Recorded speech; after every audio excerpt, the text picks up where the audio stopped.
منهم تاريم الغناء رضي الله عنا وعنه. ذكر كلامه رضي الله عنه في أركان الصلاة وصفاتها وأسرارها وما تعلق بذلك. قال رضي الله عنه: يكفي استحقاق عظمة الله سبحانه وتعالى عند الدخول في الصلاة عن النية، ولا يتصور وجوب النية إلا من الغافل أو ممن سبق له عمل وأراد أن يجعله في محل غيره. هذا يمكن أن يخاطب بالنية ويطالب بها. وإذا قمت إلى الصلاة ودخلت إلى الصف واقتديت ونطقت بالكلمة الحسنة الله أكبر، أليست هذه النية؟ شرعت النية لتمييز الأعمال، وأنتم تجعلون لتمييز ذات الفعل وتمييز عين الفعل. حاصلها إنما هو تمييز العادات عن العبادات عن العادات وغيرها، بأن لا يكون صاحبها غافلا عنها. وأهل الباطن يقصدون بالعمل امتثال أمر الله والقيام بما فرض عليهم، ولا يخطر ببالهم شيء آخر من حقهم يحترزون من وقوعه لغير الله تعالى فقط. بسم الله الرحمن الرحيم. الحمد لله رب العالمين، وبه نستعين على أمور الدنيا والدين، والصلاة والسلام على سيدنا محمد وعلى آله وصحبه والتابعين. سبحانك لا علم لنا إلا ما علمتنا إنك أنت العليم الحكيم. رب اشرح لي صدري ويسر لي أمري واحلل عقدة من لساني يفقهوا قولي. أما بعد. Pertama-tama puji serta syukur kepada Allah Subhanahu wa taala yang mana pada hari ini Allah masih memberikan kita nikmat sehat wal afiat, dan mudah-mudahan dengan kita berkumpul pada hari ini Allah makin menguatkan iman Islam kita. Amin. Kita meninggal dalam keadaan husnul khatimah. Amin. Lupa juga selawat teriring salam kita aturkan kepada baginda kita Nabi kita Muhammad sallallahu alaihi wasallam, serta para keluarga, para sahabat, para tabi'in dan tabi'in, dan insyaallah kita semua selalu menjadi pengikut setia Rasulullah sallallahu alaihi wasallam sampai akhir hayat nanti. Amin ya rabbal alamin. A'zamallahu ajrukum wa ghafarallahu lakum. Mudah-mudahan Allah ampuni segala dosa Habib Abdullah bin Ali Al-Attas, Musibah Al-Attas, dan semoga anak-anaknya dijadikan penerus beliau, dan semoga dijadikan kuburannya Raudhah min riyadhil jannah, kumpulkan bersama Nabi kita Muhammad sallallahu alaihi wasallam ala hadinihi wa ala kulli salihah syamilah wa ila hadratin Nabi. Al-Fatihah. A'udzu billahi minasy syaitonir rajim. Bismillahirrahmanirrahim. Alhamdulillahi rabbil alamin. Arrahmanir rahim. Maliki yaumiddin. Iyyaka na'budu wa iyyaka nasta'in. Ihdinas siratal mustaqim. Abdullah bin Ali bin Salim bin Ahmad bin Hasan. Dzikru kalamihi radhiyallahu anhu fi arkanis shalah wa sifatiha wa asrariha wa ma ta'allaq bidzalik. Bicara tentang arkanus shalah dan sifat-sifat salat dan rahasia-rahasia yang ada di dalam salat.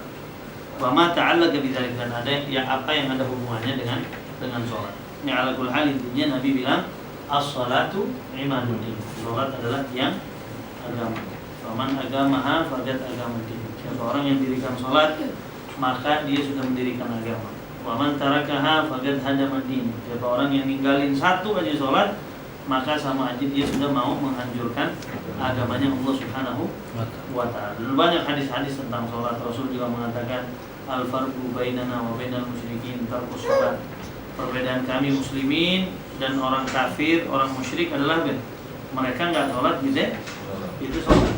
Bahkan di riwayat lain Nabi bilang apa? Siapa orang yang meninggalkan sholat satu aja muta'ammidan, ismuhu maktub ala babi jahannam, maka namanya bakal ditulis di pintu nerakanya Allah Subhanahu wa taala. Ulama bilang terus ngapusnya gimana? Ngapusnya lo goblok. Sholat yang ente pernah tinggalin dalam keadaan sengaja atau nggak sengaja, kalau ente tahu maka wajib untuk dibawa. Sholat nggak boleh ditinggalin keadaan apapun kecuali kalau ente magrum, gila, atau ente meninggal dunia baru sholat ditinggalin. Selain itu sholat wajib gitu, kerjain. Ente nggak bisa berdiri, duduk, nggak bisa duduk, tiduran. Ente nggak bisa pakai air, tayamum. Ente nggak bisa tayamum juga, fagidu tahuren. Nggak usah pakai air, nggak usah pakai tanah. Tetap namanya sholat wajib dikerjain. Nggak ada istilah sholat ditinggalkan. Karena betapa pentingnya sholat. Bahkan Rasul mengatakan as-salatu bimanzilatir ra'si fil jasad. Sholat itu kedudukannya seperti kepala di jasadnya orang. Bayangin orang jalan nggak ada kepalanya, aneh nggak? Ya bukan orang. Begitu juga sholat. Muslim jalan tapi nggak sholat, berarti dia bukan muslim. Bahkan Nabi di dalam hadis yang sahih bilang apa? Man taraka sholata muta'ammidan faqad kafar. Sesiapa orang yang meninggalkan sholat dalam keadaan sengaja, maka dia sudah kufur buat dia. Sengaja dia nggak mau sholat. Tapi bedanya di mazhab Syafi'i dipisahin. Ada orang ninggalin sholat kasalan, malas. Ada yang ninggalin juhdan. Beda di mazhab Syafi'i. Kalau dininggalinnya kasalan, malas misalnya. Duhur disuruh sholat, dibilang ntar deh, tungguin sampai asar. Suruh sholat, dia nggak mau juga. Terbenam matahari dia nggak mau sholat, wajib dipenggal. Wajib dipenggal. Tapi bedanya, karena dia ninggalinnya malas, tetap wajib dimandiin, wajib disolatin, wajib dikafanin, wajib dikubur. Kuburnya juga tempat muslimin. Tapi kalau dia ninggalkan sholatnya karena juhdan, arti juhdan apa? Juhdan dia dibilang sholat gak wajib. Subuh sebenarnya gak wajib. Ini juhdan, dinolak tuh. Dibilang sholat sebenarnya gak ada. Sholat asar gak ada, zuhur gak ada. Ini juhdan, ini kufur nih. Berarti gimana?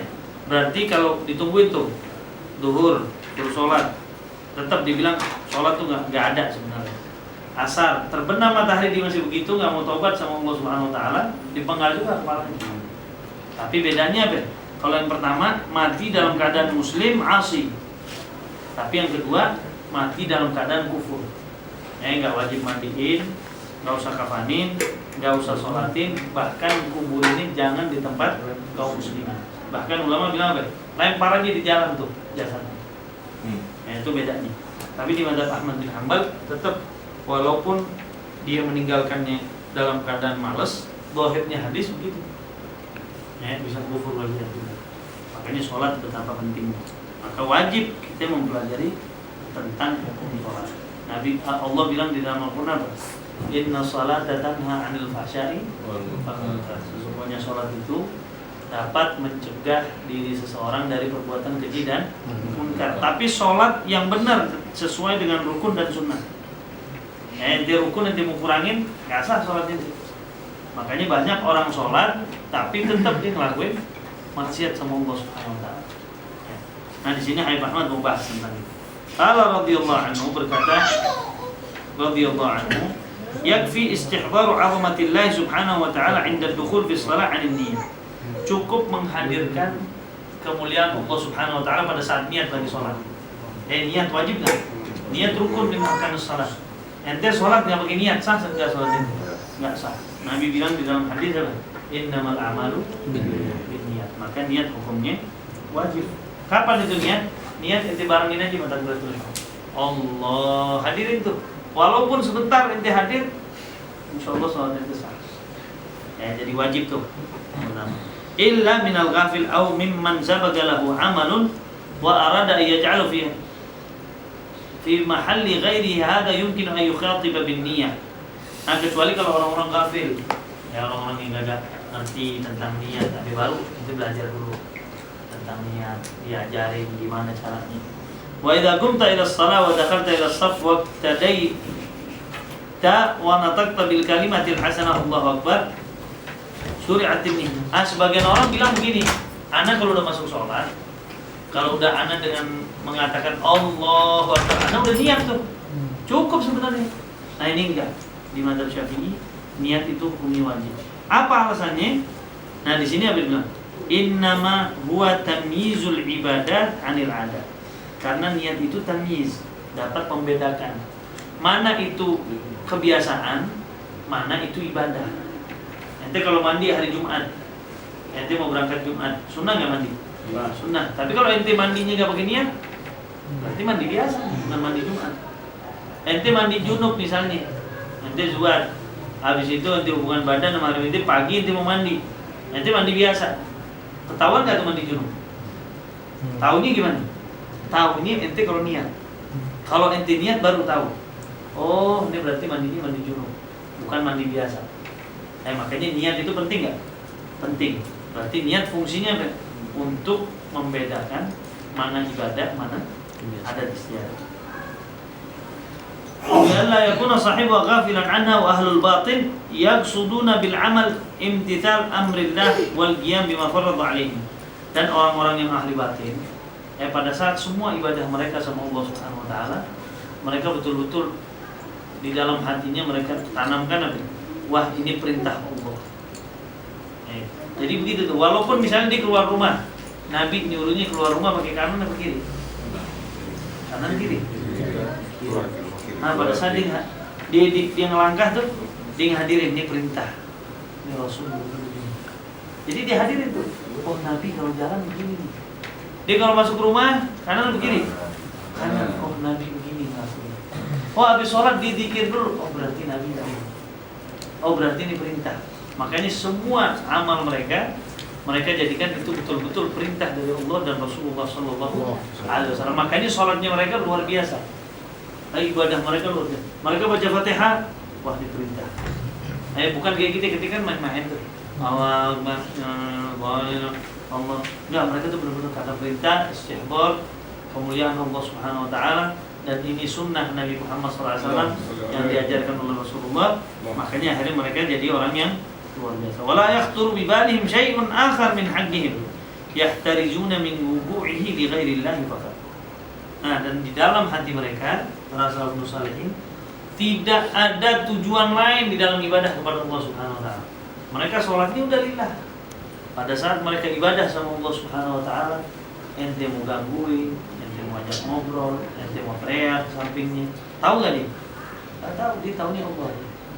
Makanya dulu ada kisahnya itu Sayyidina Ali Zainal Abidin. Dia masuk masjid, dia sholat di situ jadi imam.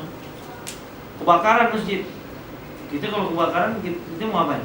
Sabar pasti. Jangan kebakaran bawa gosong aja, mungkin kita sholatnya udah kemana-mana. Tapi Sayyidina Ali Zainal Abidin lari nggak? Nggak lari. Tetap sholat. Orang yang di luar yang lari berbingung. Oh, di dalam ada cucunya Nabi itu Sayyidina Ali. Ayo padamin api, dipadamin. Masuk mereka ke masjid, dilihat Sayyidina Ali masih enak sujud. Dia salam, dilihat kebakaran. Ditanya, dari kapan nih kebakaran? Dibilang dari pertama ente masuk sholat, nih masjid udah kebakaran. Dibilang, anak kalau udah masuk sholat, anak nggak tahu apa-apa, sibuk hanya dengan api neraka Allah Subhanahu Wa Taala.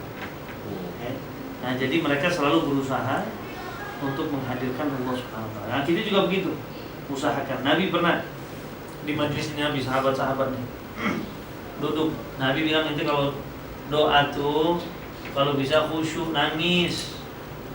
Satu sahabat bilang, ya Rasulullah, aneh nggak bisa nangis. Kan gitu juga bakal begitu tuh. Nangis susah, kita doa nangis. Kata Nabi, fatabakau. Nanti pertama tuh tabakau aja. Pura-pura nangis aja dulu. Pura-pura khusyuk. Hadirin tuh. Bismillah, pelajarin tuh Fatihah ini. Supaya hadirin khusyuk ente. Lama-lama ente bakal nangis beneran. Lama-lama bakal khusyuk beneran. Makanya dibilang sama Nabi apa? Man tasyabbah biqaumin bahwa minhum, sesiapa orang yang memirip-miripi dirinya dengan satu kaum, maka dia bakal jadi golongan itu. Nah, kok bisa? Karena ente awalnya tasyabuh doang. Ente pakai ulama, ente kemana kopiahan, sarung, ente buat tasbih, ente ini. Ente bakal jadi kaum mereka. Kenapa? Karena suatu hari ente akhirnya pengen ibadah, pengen sholat, pengen begini, pengen begini. Bahkan ulama itu di kitab bukan Tadhkirun Nas, Tadhkirul Mustafa. Ada satu ulama tidur mimpi Rasulullah. Bilang, ya Rasulullah, anak mau satu hadis yang orang nggak pernah dengar. Salah satunya kita nanti, ente pegang tasbih walaupun ente nggak baca, ente ditulis bersama orang yang sedang bertasbih. Pegang. Berarti apa? Ini tasyabuh biqaum. Ente mirip-miripin diri ente seperti orang soleh. Ente dapat pahalanya itu betul. Makanya jangan sibuk kita memirip-miripin diri kita kepada orang siapa? Al-Kufar misalnya, waliyadillah, orang-orang yang kagak benar, apalagi di keluarga kita yang begitu. Kita tantang, kita ajak mereka untuk mengikuti ulama-ulama yang terdahulu. Bahkan diri kita sendiri berkhusus, ya. Didik kebiasain. Oh, ulama dulu kalau sholat gimana sih? Ikutin. Oh, mereka tuh kalau ada yang meninggal pada takziah, jalan. Hatta misalnya ente nggak kenal, ente punya tetangga, atau nih siapa ente nggak kenal, datang aja deh. Ulama ente ngikutin, jalanin aja. Cara mereka tidur pagi, sore, mingguan mereka tuh ngapain kalau malam Jumat. Kalau malam kita kan maklum deh, malam Jumat ngapain? Baca maulid, ya udah, baca maulid, sederhana. Hari Jumat bajunya putih-putih, ikutin deh, putih-putih. Kalau ke majelis, walaupun misalnya sebagian keluar kemana-mana pakai celana, majelis pakai apa? Sarung, ikutin, gak usah pakai bertanya-tanya. Oh, nanti gue biasa aja.